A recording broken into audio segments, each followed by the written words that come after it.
مساكم الله بالخير. كيف كل المحالة؟ كيف انتم بخيرين؟ قال لك ذا الحين الثقافة الجديدة، ثقافة المبارعة. معظم الفيديوهات اللي انتشرين بالفيسبوك وانستغرام تيك توك وهذا يقول لك 5 6 يبترعوا شواتره والدقات. كيف قال لك شوفوا الفن الحميري الأصيل، شوفوا أصل العرب، نرجع رقاصين، ننسي كل حاجة، ننسي رواتبنا، ننسي حقوقنا، ننسي إن إحنا ربي خلقنا أحرار وكذا وكذا وكذا، ويدوا لنا مرفع وطاسة وضربة وإحنا نبترع. أبصرك على عصره كيف فيه كوس هكسة حالية.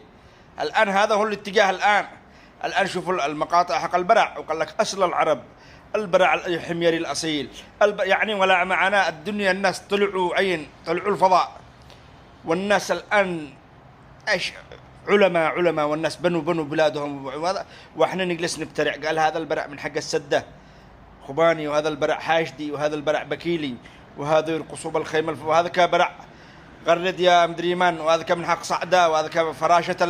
المهم الآن الثقافة كلها كذا الرقصة والمقاطع الرقصة، واحنا أصل العرب، واحنا أصل الشفوت، وهم يحلبوا البقرة بني محوث وآل البيت، واحنا نجلس نبترع.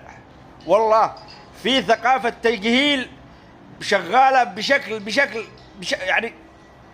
هيا بالله عليك لما يدي أصل العرب يشرح اليمن وهذا ويدوهم 5 شواتر يبترعوا، وقال لك هذه الأصالة. يا أخي أنا مدور راتب، أنا مدور عيشة، القلب بطن ملان، القلب سليم، لكن جالس هكذا وينشروهن ومدري كيف وعلى كيف.